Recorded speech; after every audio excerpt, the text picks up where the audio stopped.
Pushing yourself is great, but to an extent. I believe it's important to listen to your body and know when to stop. I know there are so many people out here that will tell you to push yourself, to work harder, and to go, go, go. But I am here to tell you the opposite.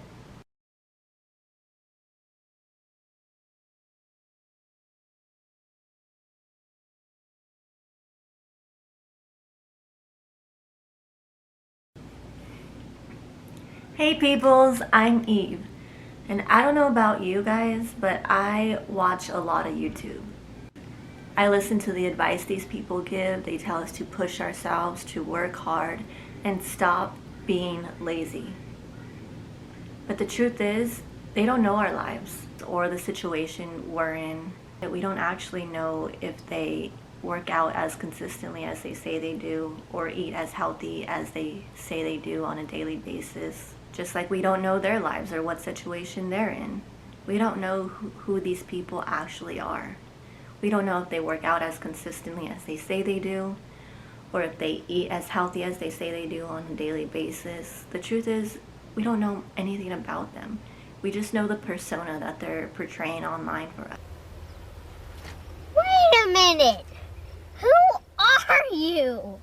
I know we've heard countless stories of people faking their lifestyle way before social media even existed.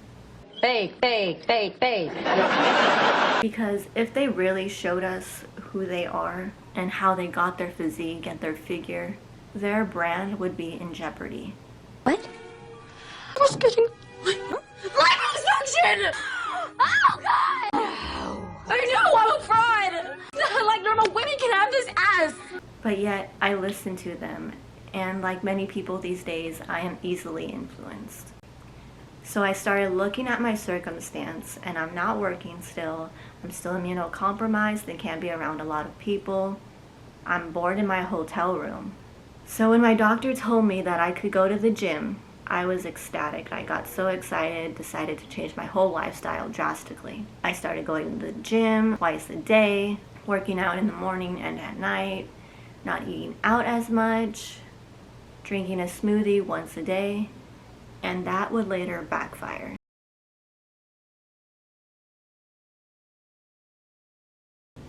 At the following doctor's appointment, I told my doctor what I was doing. I was going to the gym twice a day, working out, doing the treadmill, lifting weights, and she looked at me like I was crazy. And she said, "We need to talk," because she has an accent. And she explained to me that I'm doing a lot more than any of her other patients, that I just went through an extensive amount of chemo.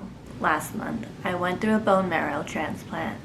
My body is still recovering, and it's normal for me to feel fatigue. And then she said, rather reminded me that it's okay for me to rest. And when she said that, just a wave of relief hit me all at once. And when I got back to the hotel room that day, I ended up sleeping for 4 hours. And when I woke up from that nap, I was surprisingly, but not really surprised, that I was still feeling tired. So I didn't end up going to the gym that day. Instead, I spent some time with my husband, and we ended up watching The Hulk. He's been making me watch Marvel movies for the first time, and in order. The only Marvel movies I've ever seen is Spider-Man, because I'm a huge Spider-Man fan. I love all the movies. And Endgame, because I did used to work at the movie theater, and I got to see movies for free. But anyways, let's stay back on topic and not talk about how much I love watching the Marvel movies or spending any quality time with my husband. Me too. Love you. So I haven't been going to the gym twice a day like I was. Sometimes I do, but most of the time I only go once a day, or sometimes not even at all. At one doctor's appointment, the doctor said I had too much potassium. I guess I was drinking too many smoothies.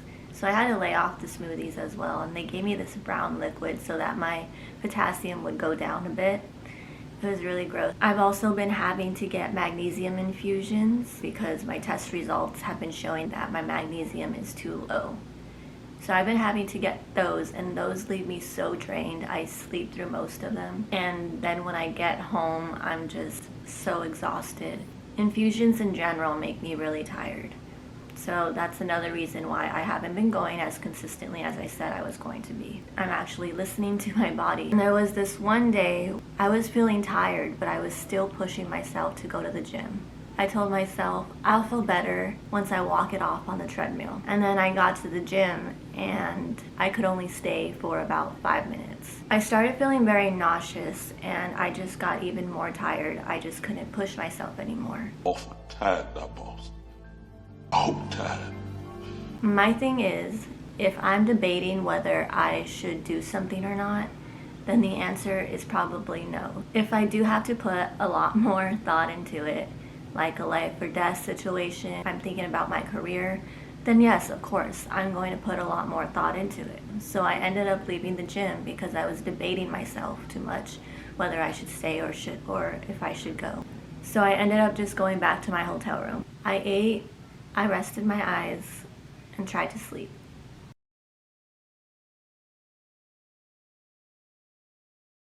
So when I got back to my hotel room, I rested by watching some YouTube videos because that's my idea of rest. I couldn't fall asleep. I ended up doing other things I wanted to complete that day, like I finished my final draft for my script.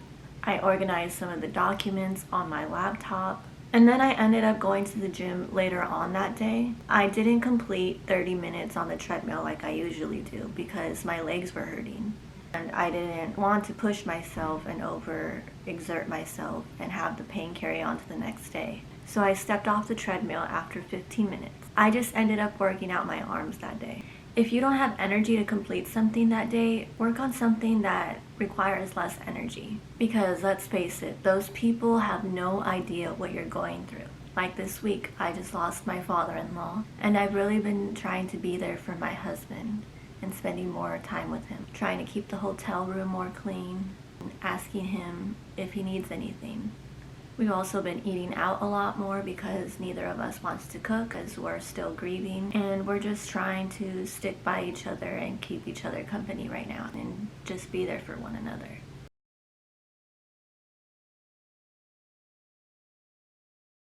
I would listen to those people not really knowing them, just knowing the online persona that they're portraying. There were videos on my feed of people that went through chemo, then went on an 8 to 12 hour shift, and then went to the gym. And at the end of the video, it's the infamous saying, "What's your excuse?" And that really got into my head. But they probably leave out a lot that we don't know, just for the clicks and likes. Who knows, they probably had to take a lot of breaks during their shift, call off the next day, or maybe they didn't even do all of that stuff in one day. Maybe it's just different clips put together, just for clickbait. I used to be one of those people who had a lot on her plate, and I would juggle so many different things that I didn't even have time to do the things that I actually wanted to do. I didn't have time to breathe, but that's for another story. I don't have the energy to juggle a lot anymore. And now that I'm immunocompromised, I do have a lot more free time. But I'm using it to do the things that I actually want to do, like make these videos and cook for my husband, and I have more time to spend with him. I know that I need to listen to my body when it tells me, stop, go rest. So I end up resting and sleeping for 4 hours and ruining my sleep schedule. I know if I keep pushing myself and overexerting myself, I'm going to end up being very tired and just doing the bare minimum. And like they say in the workforce, doing a half-assed job. I'm not gonna have the energy to want to push myself. So now when I feel absolutely exhausted, I end up taking a nap. I know when I'm very exhausted, I get sad and then I get angry. And the last thing I want is to take it out on my husband. Because just like the Hulk said, you won't like me when I'm angry. Don't get the Hulk angry. You won't like him when he's angry. And you made it to the end of the video. If you like this video, go ahead and hit like or subscribe, or don't. I can't really tell you what to do. Later, peoples. And I looked at my situation. I'm right. So at the 35-day plus post really, how do I explain this? that I've also been having to get more magnesium infusions because my magnesium tests have been, yeah. Okay. I felt, should I stay or should I go? But if I ate, I tried to sleep and I rested my eyes. And do they really eat as consistently as they say they do? Of course they eat as consistently as they say they do. You have to eat to survive. I'm not gonna have, and I know when I get very exhausted, I get sad and then I get angry. And the last thing I want to do is take it out on my husband. Because just like the Hulk said, you won't like me when I'm angry. No.